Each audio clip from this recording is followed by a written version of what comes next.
नमस्कार, मनीषा's टेस्टी रेसिपीमध्ये तुमचे सर्वांचे मनापासून खूप खूप खूप स्वागत। आज आपण हिवाळ्यात ग्रामीण भागात जास्त खाल्ली जाणारी ओल्या तुरीच्या दाण्यांची चटणी बघणार आहोत। खानदेशामध्येच नाही तर विदर्भातही ओल्या तुरीच्या दाण्यांपासून वेगवेगळ्या पद्धतीच्या भाज्या केल्या जातात। त्यातीलच आज मी ओल्या तुरीच्या दाण्यांची चटणी किंवा भाजी कशी करायची ते पूर्ण माहितीसह आणि टिप्ससह तुमच्या सोबत इथं शेअर केलेली आहे। तेव्हा हा व्हिडिओ तुम्ही शेवटपर्यंत पहा आणि अशाच नवीन नवीन रेसिपीसाठी माझ्या चॅनलला प्लीज लाईक, शेअर आणि सबस्क्राइब नक्की करा। चला तर मग वेळ न घालवता रेसिपीला सुरुवात करूया। आता प्रथम मी तुम्हाला ओल्या तुरीच्या दाण्यांच्या शेंगा दाखवते। तर इथं बघू शकता या पद्धतीच्या असतात। या शेंगा अशा हिरवट आणि वरतून त्यावर काळपट डाग असतात। तर इथं बघू शकता यातून 4 दाणे किंवा 5 दाणे असे निघत असतात। तर मी तुम्हाला सोलून दाखवते, यातील दाणे काढून दाखवते मी। तर असे टम्म फुगलेले असे दाणे असतात, मस्त खाण्यासाठी ह्या भरपूर पौष्टिक असतात। तर इथं बघू शकता मी हे दाणे काढून घेतलेले आहे आणि आता हे बाजूला ठेवून घेणार आहे। मी तुम्हाला अजून एक शेंग सोलून दाखवते। तर असे भरपूर मस्त असे दाणे निघतात आणि याच्या भाज्याही खूप छान लागतात। तर मी आता हे शेंगा तुम्हाला दाखवण्यासाठी राहू दिलेल्या होत्या। तर मी असे 1 वाटी भरून मी दाणे हे सोलून घेतलेले आहे। आता आपण यांना बाजूला ठेवून चटणीसाठी जे साहित्य ते बघूया। तर इथं 1 वाटी आपण जे दाणे सोललेले होते ते घेतलेले आहेत। त्यांना आता आपण व्यवस्थित स्वच्छ 2 पाण्याने धुवून घेणार आहोत आणि आता आपण यांना भाजून घेणार आहोत। नंतर त्यासाठी आपल्याला जे साहित्य लागणार आहे ते बघूया।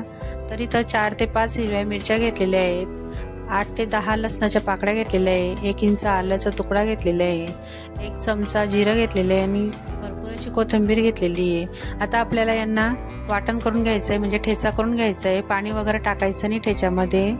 नेहमी आपण जो मिरच्यांचा लसणाचा ठेचा करतो त्याच पद्धतीने आपल्याला हा ठेचा करून घ्यायचा आहे आणि त्याचीच आपल्याला ही फोडणी द्यायची आहे। तर इथं 4 ते 5 मिरच्या घेतलेल्या आहे, तुम्ही आवडीनुसार मिरच्या घेऊ शकता। भरपूर अशी कोथिंबीर घेऊन हे बारीक वाटण करून घ्यायचं आहे आपल्याला। आपला ठेचा तयार आहे। आता आपण दाण्यांना भाजून घेणार आहोत। त्यासाठी इथं गॅसवर मी तवा गरम करायला घेतलेला आहे। तवा व्यवस्थित गरम झाल्यानंतरच आपल्याला हे दाणे व्यवस्थित त्यावर टाकून घ्यायचे आणि आता हे भाजून घ्यायचे आपल्याला। तर गॅसची फ्लेम मीडियमच ठेवायची, हाय फ्लेमवर भाजायचे नाही, नाहीतर ते लवकर चटकतात। तर इथं 1-1 मिनिटाने असं हे परतत जायचं आहे आणि इथं बघू शकता दाणे व्यवस्थित भाजले जात आहेत। तर साधारण 3 ते 4 मिनिटांपर्यंत आपल्याला हे व्यवस्थित असे भाजून घ्यायचे आहेत। जोपर्यंत यांना असं वरती काळे डाग दिसायला लागत नाही तोपर्यंत असंच चमच्याच्या साहाय्याने असेच परतत राहायचंय त्यांना, म्हणजे ते एकसारखे भाजले जातात। तर इथं बघू शकता दाण्यांना काळे डागही पडले आणि त्यांची सालही कुठं कुठं निघते, म्हणजे आपले दाणे व्यवस्थित भाजले गेलेले आहे। आता मी गॅसची फ्लेम बंद करून घेणार आहे आणि त्यांना एका डिशमध्ये काढून घेणार आहे।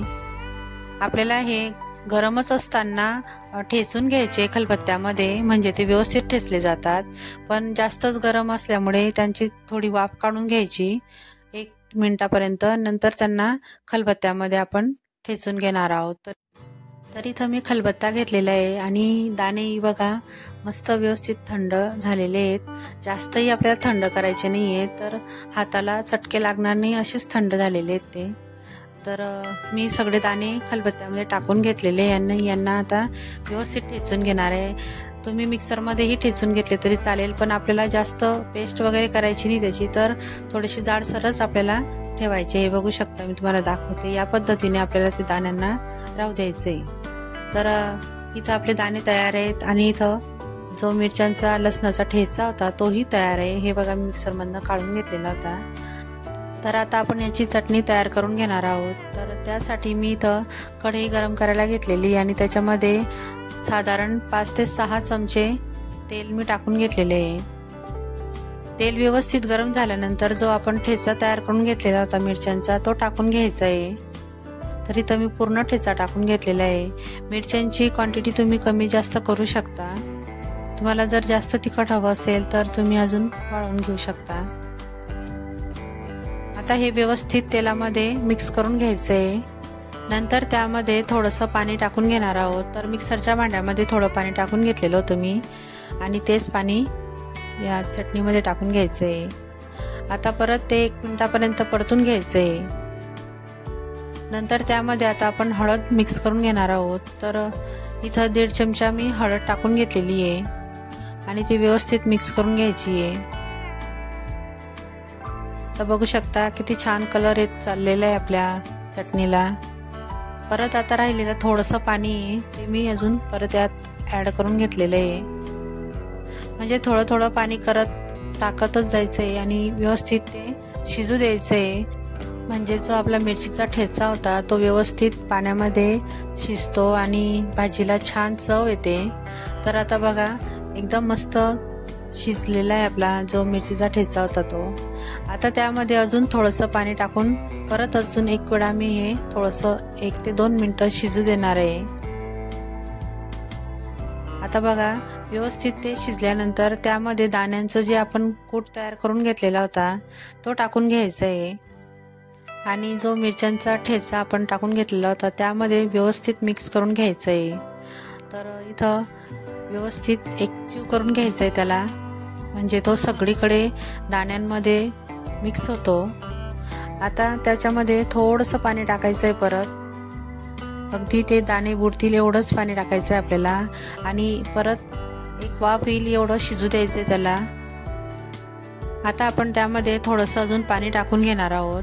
तर इथं मी अर्धा ग्लास अजून परत पाणी टाकून घेतलेलं आहे। साधारण इथं आपण 2 ते 3 वेळा थोडं थोडं पाणी टाकतच शिजू दिलेलं आहे, तेव्हाच आपला हा जो मिरच्यांचा ठेचा आहे तो व्यवस्थित शिजतो आणि नंतर दाण्यांमध्येही थोडंसं पाणी टाकत शिजू द्यायचं आहे। आता त्यामध्ये आपण चवीनुसार मीठ टाकून घेणार आहोत आणि एक वेळा परत हे व्यवस्थित चमच्याच्या सहाय्याने हलवून घेणार आहोत। तर बघू शकता पाण्याची क्वांटिटी तुम्ही जशी वाटली तशी कमी जास्त करू शकता, पण चटणी आहे त्यामुळे आपल्याला पाणी थोडं कमीच टाकायचं आहे। नंतर 2 ते 3 मिनिटं व्यवस्थित शिजल्यानंतर एक वेळा परत परतून घ्यायचं आहे आणि परत 1 ते 2 मिनिटं व्यवस्थित हे शिजू द्यायचं आहे। नंतर त्यामध्ये आपण आता कोथिंबीर टाकून घेणार आहोत शेवटी। कोथिंबीर टाकल्यामुळे तिची चव अजून छान येते आणि दिसायलाही खूप छान दिसते चटणी। तर आता बघू शकता आपली चटणी तयार आहे। एकूण 4 ते 5 मिनिटच हे व्यवस्थित शिजू द्यायचं आहे।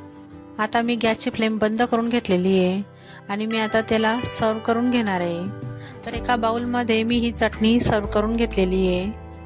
तुम्ही ही चटणी ज्वारीच्या भाकरीसोबत, बाजरीच्या भाकरीसोबत, चपातीसोबत किंवा भातासोबतही खाल्ली तर खूप छान लागते आणि ग्रामीण भागात तर ही चटणी 1-2 दिवसात लगेच बनवतात। सगळ्यांनाच फार आवडते, लहानांपासून मोठ्यांपर्यंत सगळेच हे आवडीने ही चटणी खातात। बनवायला अगदी सोपी, झटपट होणारी, अगदी 5 ते 7 मिनिटांमध्ये ही चटणी बनवून तयार होते आणि खाण्यास पौष्टिक, रुचकर आणि एकदम चविष्ट अशी ही चटणी एक वेळा नक्की ट्राय करून बघा आणि मला कमेंट करून नक्की सांगा। तुम्हाला जर माझे व्हिडिओ आवडत असतील तर प्लीज माझ्या चॅनलला लाईक करा, शेअर करा आणि सबस्क्राईब नक्की करा। चला तर मग पुन्हा भेटूया अशाच एक नवीन रेसिपीसोबत। तोपर्यंत मस्त खा आणि स्वस्त राहा।